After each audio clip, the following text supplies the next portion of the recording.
Hello, my name is Horace Dobson, owner of Optimize Your Hormones, and sometimes I like to talk about real issues. Why do black people want to be Jews? Is being Hebrew something to be envied? Is it a status position? Is it something that everyone should want to aspire to? Right now, the media focus on Kanye West and Kyrie Irving is a distraction, in my opinion. It's a distraction from the real issues, such as this country's 8% interest rate, 401ks losing 50% of their value, the country being in a recession, but everyone denying it, with a depression foreseen to be here by next summer. A large percentage of economists was questioned on this, and 100% say yes. Then we also have the possibility of nuclear war, house values expected to fall by 30% by next summer. This is a political strategy or shift of hand to take the population's attention away from the real matters to things that don't matter. Apparently, with all the discussion of Kyrie Irving's anti-Semitic beliefs, which I didn't see externally, I do not know how his heart is or what's in his heart, and neither do you. First, is it necessary for individuals to like or even love everyone? I can't remember a moment in Kyrie Irving's career where he publicly slandered the Jewish community, whether he liked them or not. So whether he liked them or not, I haven't seen anything. The absolute truth is that you don't have to love everyone, you don't have to like everyone. But me, for instance, I can get along with everyone in a way that is socially acceptable, regardless of my personal beliefs and prejudices against people. I'm not sure whether you had a chance to look at the list of demands made at Kyrie Irving, but it's ridiculous. And it's actually going to cause more harm than good. Let me read them to you.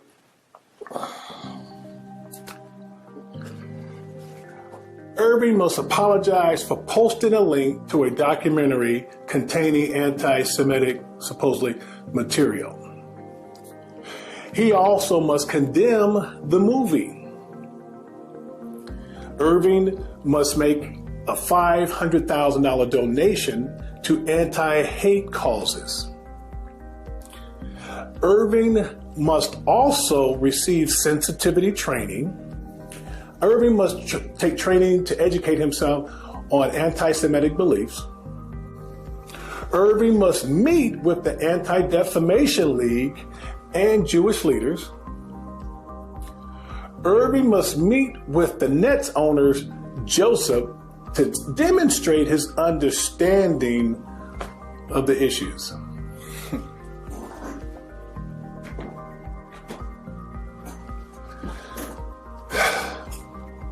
In my opinion, this list of demands, or the demands like this, however, will not make me or someone like me anymore, make me like someone anymore if I didn't like them. This would actually make me buckle down on my stance, even if publicly I complied, which he probably will with these demands. This is actually going to have an opposite effect, and is going to leave a bad taste in the mouths of his followers, which will more than likely make some who were not anti-Semitic, anti-Semitic. Now, I'm sure they have powerful people in place, sociologists and things like that, who know this, so I don't know what their agenda is.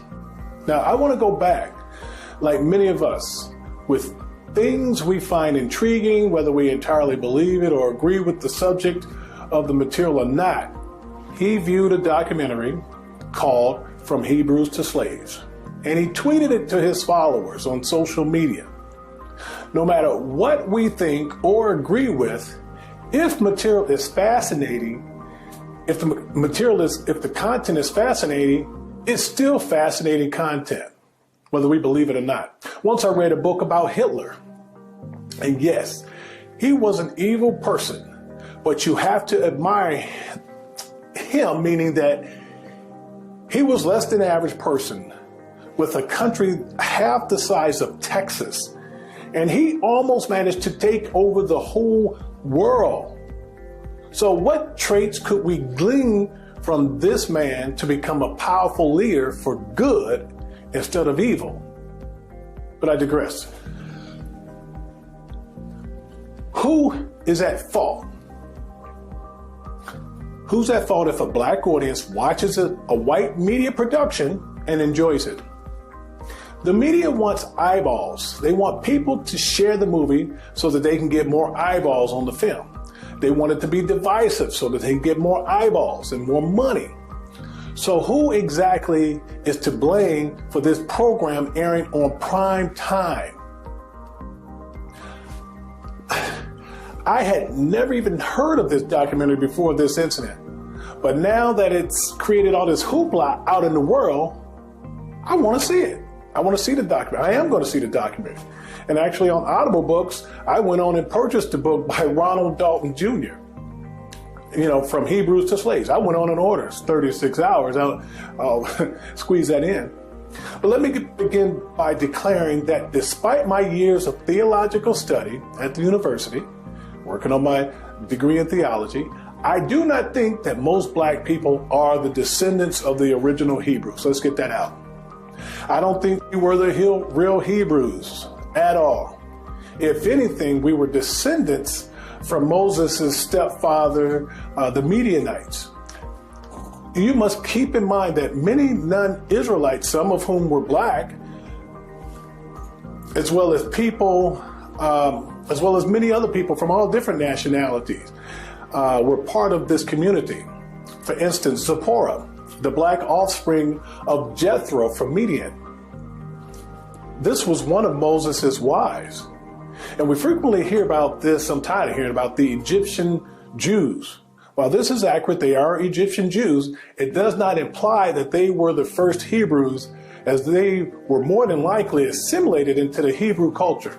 Go back and read the book of Ruth on how Naomi and Ruth, how they went and journeyed, and she became part of her culture, even though that she wasn't. Now, despite that, I don't think I would want to be Hebrew.